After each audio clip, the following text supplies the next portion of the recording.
The Mandalakalam is upon us once again, and whatever happened in the 2018 Sabarimala Women's Century issue has not faded from our conscience. And as a Malayali and a believing Hindu and a woman, I have something to say about it, and I demand you to listen to it.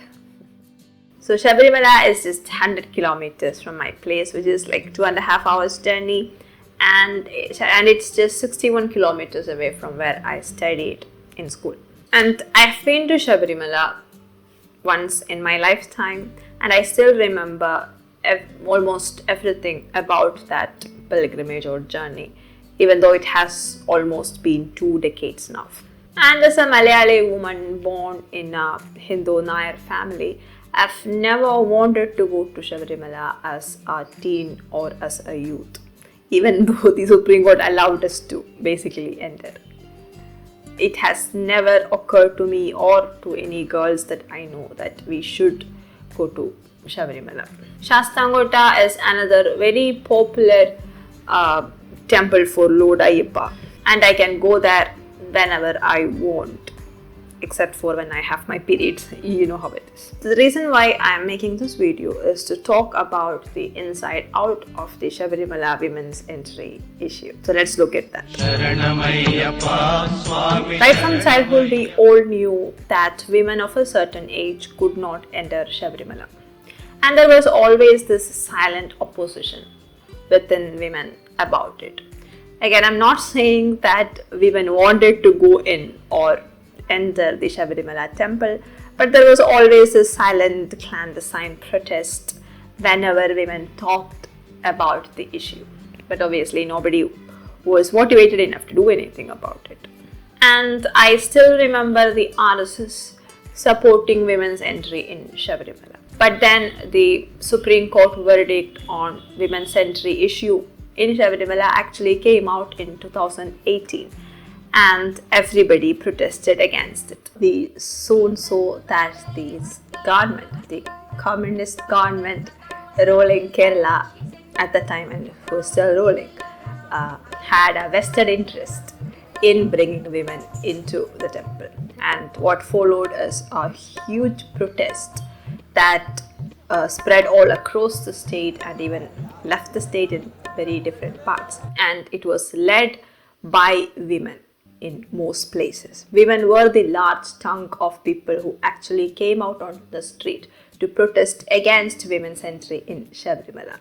And that Sabarimala issue in 2018 also changed me as an individual.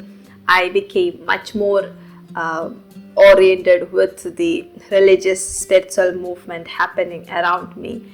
And it also made me completely abandon the left liberal position on spirituality and religion and whatnot. Soon after the 2018 floods happened, and then the COVID-19 happened, and a lot of people do believe that the floods happened because of the Sabarimala issue, because after that for like 3 to 4 years nobody could go to Sabarimala after that women's entry, the entire fiasco there. And the entire place surrounding Sabarimala and Rani and Pampa all went underwater right after the issue. So some people do believe that it was God's punishment or whatever.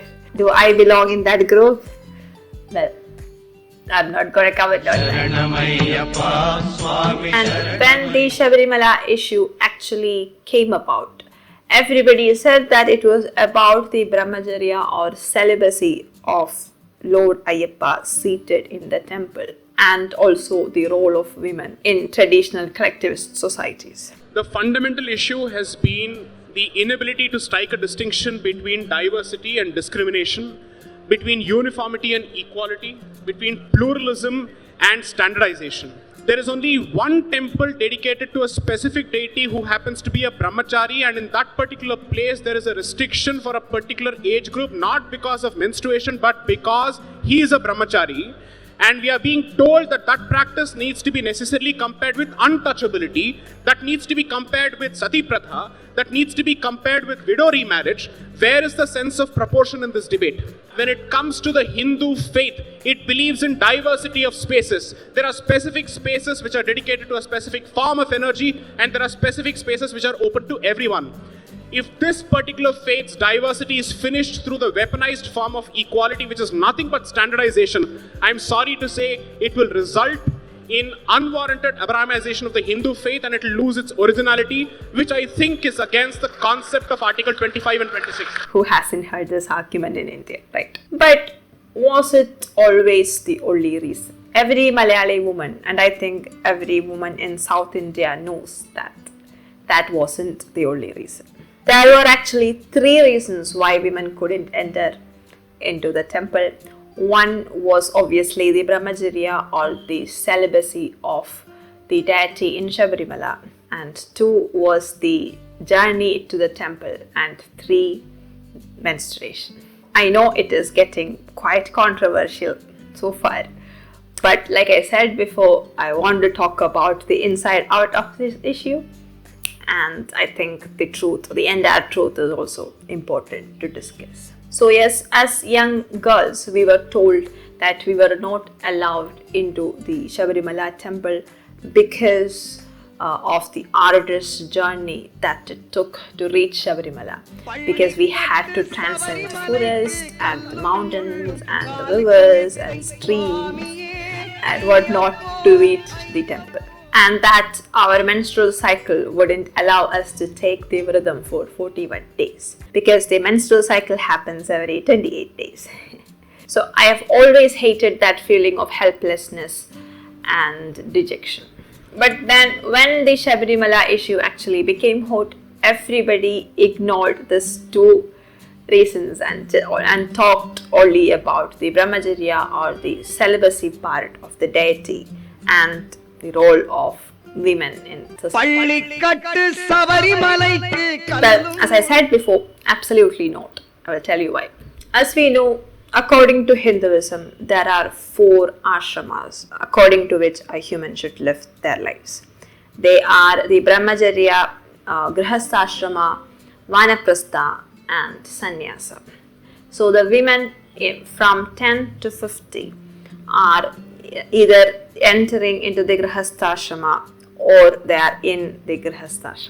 And the role of women in that is very, very clearly defined. That is taking care of the family, getting married, having children, and living a proper household life. And that is the role of a woman in that age bracket according to our Hindu traditional societies. And such a woman, I don't think should have to leave their roles and their family and go into a role of a Brahmacharini, because they are preparing to be mothers, or they are already mothers, and they have wifely duties as well.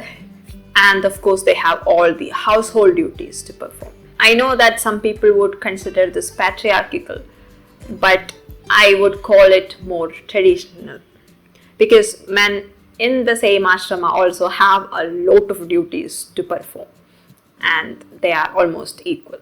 So as per tradition, the men in the Grihastha ashrama went to Sabarimala taking the blessings of the elders and of course the women in their lives. And the women stayed back and took care of the household and the elders and the younger generations and children, while the men went away for this pilgrimage.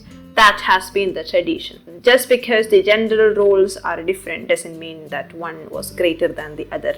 I truly believe that staying home was also as important as leaving home. What do you think? For the same reason, I really do think that the women who has renunciated a normal, ordinary life should be able to go to Sabarimala irrespective of their age. That is, Brahmacharinis and Yoginis and Sadhvis who have abandoned an ordinary life of a woman of having children or having a family. They are beyond these ashramas and they don't have the gender role prescribed by the society. So they should be allowed into the temple is what I feel. Then there is a second and the most crucial reason behind women not going to Sabarimala, and that is the sisterhood or the communion of women in the absence of men. And I think that part is so underrated in the conversation involving Sabarimala and women's entry, or in all the talks about the equality between the genders. The entire endeavor of Sabarimala pilgrimage is based on the cultural sex difference and sex roles attributed to men and women by society, and of course continence or celibacy. So basically during the Mandalakalam, men stay away from women and women come closer, and of course men also become a separate unit doing their own things. So the cultural differences between men and women widens, and they go into groups of their own. And that is true for almost all the spiritual practices involving temples, all the traditional practices in Hinduism. And that is a real superpower, if you ask me. All our grandmothers and mothers and aunts and sisters and daughters all sit together and we spend so much time together. We learn about a lot of things that are just unique to women, and we discuss and explore a lot of our own issues without the influence of men. Yes, I know some women can be annoying, but let me ask every woman out there, wouldn't you love to spend time with caring, loving and supportive women? Please let me know in the comments. And also to men, wouldn't you love to be around protective, supportive and loving men and no women? I think that knowing the traditional practices and knowing the things that we have been doing as a community and a society and a culture is quite important for self-development and also to keep a unit intact. What do you think about that? How many of you here know how to cut tapioca and clean tapioca?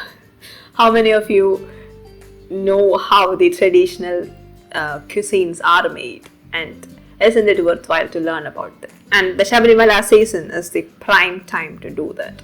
And that is why women will never let go of this tradition, because we finally get a good amount of break from men and we can just be with women for that time.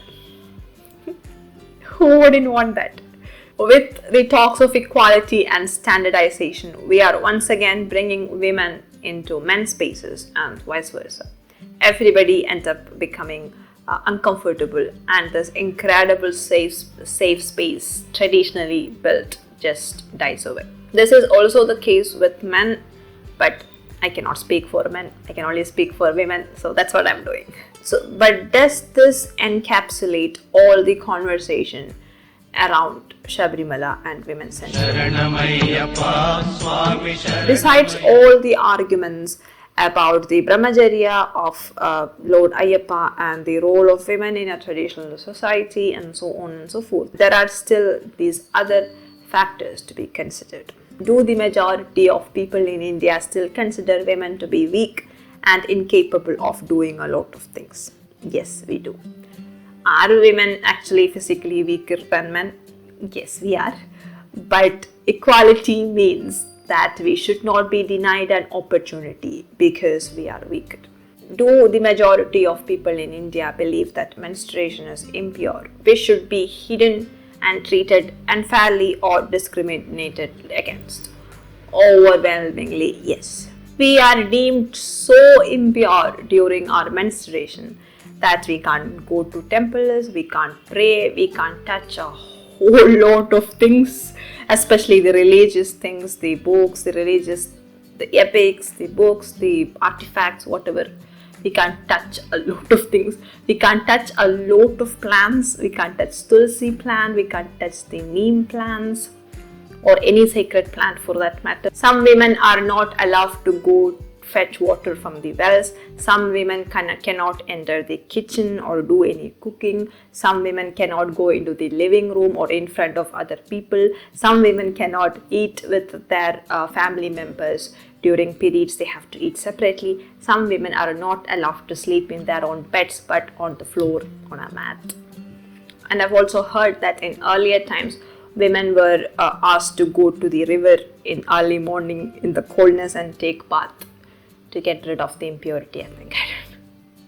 These are actually the practices that people still follow in India during menstruation. And in some parts of India, women are forced out of their own homes. And in all this can'ts and not allows, our hygienes and health is completely ignored.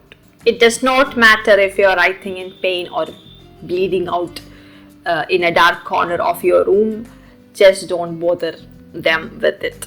That is the mentality that majority of Indians have towards periods or menstruation in women. And who will have a conversation about that? And yes, it is pertinent to talk about this issue along with the issue of women's entry in Sabarimala, because we were taught as children that we couldn't go to Sabarimala temple because of our menstrual cycle, or for any temple for that matter. So we should have this conversation. It is absolutely necessary to have this conversation, is what I feel. Once again, when I'm talking about women's entry into temples during menstruation, I'm not advocating for it. It's a different conversation. I'm just talking about the discrimination around impurity and incapability that women have to go through. That I'm talking about here. It is very bad and counterproductive to change the traditions and culture of an entire subcontinent, unless of course it harms people.